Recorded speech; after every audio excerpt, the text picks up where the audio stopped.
আমায় ভাসাইলি রে, আমায় ডুবাইলি রে,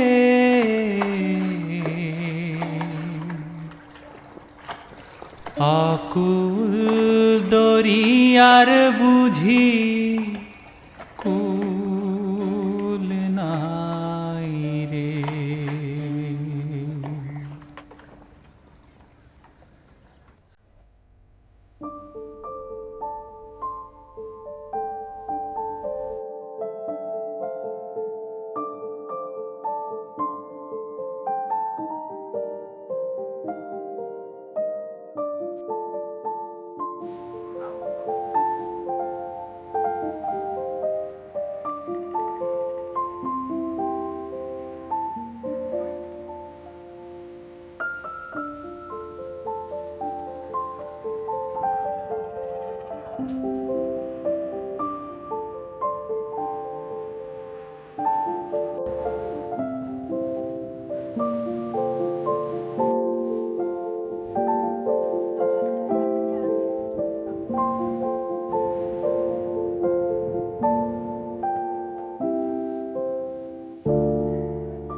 মোহাম্মদ আলমগীর হোসেন, 50-52, 30-35 বছর।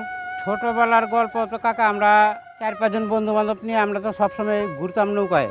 তখন তার আমি চালাইতে পারতাম না, তাই আস্তে আস্তে এই বন্ধু বান্ধব নিয়ে আস্তে আস্তে নৌকা চালালাম। আমার আব্বা নৌকা চালাইতো, তখনই আব্বার নৌকা নিয়ে 4-5 জন বন্ধু বান্ধব নিয়ে যারা চালাইতে পারতো বলতাম যে আমার চালানি শিখা।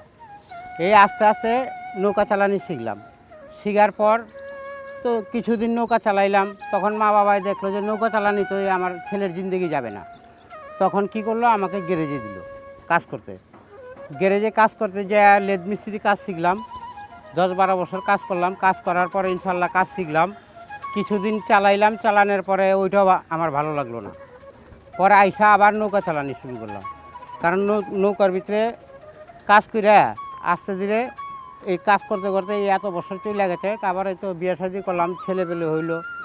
আমার 2 ছেলে পড়াশোনা করে, এখন একটা 10-এ পড়ে, একটা 9-এ পড়ে। বড় ছেলের 17 বছর, ছোট ছেলের 15 বছর। সেই তো বাসার কাম কাজ করে, আর কি কাজ করবো। সারাদিন নদীতে থাকি, বৃষ্টি আইলো বৃষ্টিতে ভিজতে হয়, রোদ্রের মধ্যে রোদ্রে পুড়তে হয়। আর যে টাকা রুজি হয় পোলাপানের পড়ালেখা পুরা সম্পূর্ণ হয় না।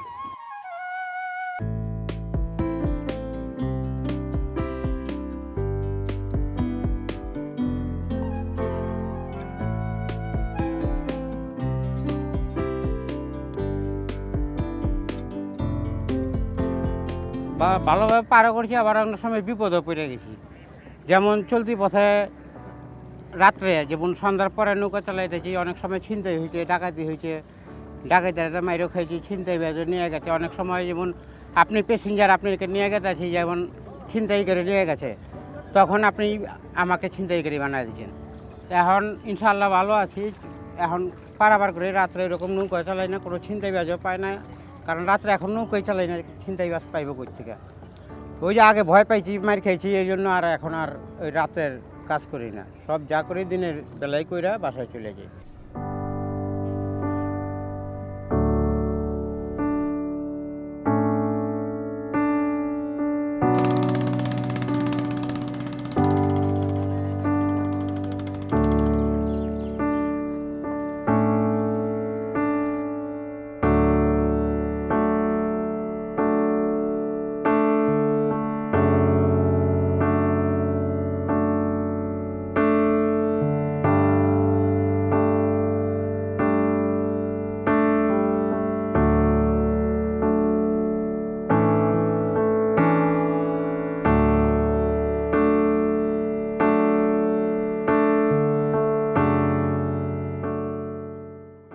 না, এটা ভাড়া দিনে দিতে হয় 50 টাকা।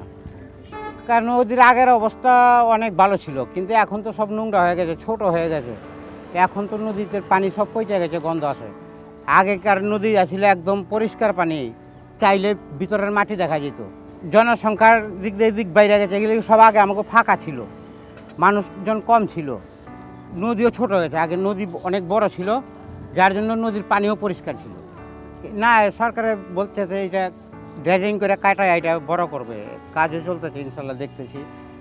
বন্ধ করা উচিত। এটা ময়লা, তো এই ময়লা যদিও আপনি বন্ধ না করেন, কিন্তু এই ট্যানারি আছে না, ট্যানারির যে পচা মেডিসিনটা আছে, এই মেডিসিনে পানিটি নষ্ট করে পচা যায়, পায়ে গোটা হয়, খুজলি হয়, এগুলি হইতেছে। কিন্তু এটা যদি সরকার এটা পরিবেশ গভীর না করে, নদী বা পরিবেশ ভালো না করে, তাহলে তো মানুষ আস্তে আস্তে আমরা নষ্টই হয়ে যাবে। নদী এই যে বেড়িবাঁধ দিবে, এই সাইডে বলতেছে, এই সাইডের মতো এই সাইডেও বেড়িবাঁধ দিলে, নদী গভীর করে দিলে অটোমেটিক ইনশাল্লাহ আমাদের আর ওই ট্যানারিটা এখান থেকে সরাই দিলেই সব ঠিক হয়ে যাব।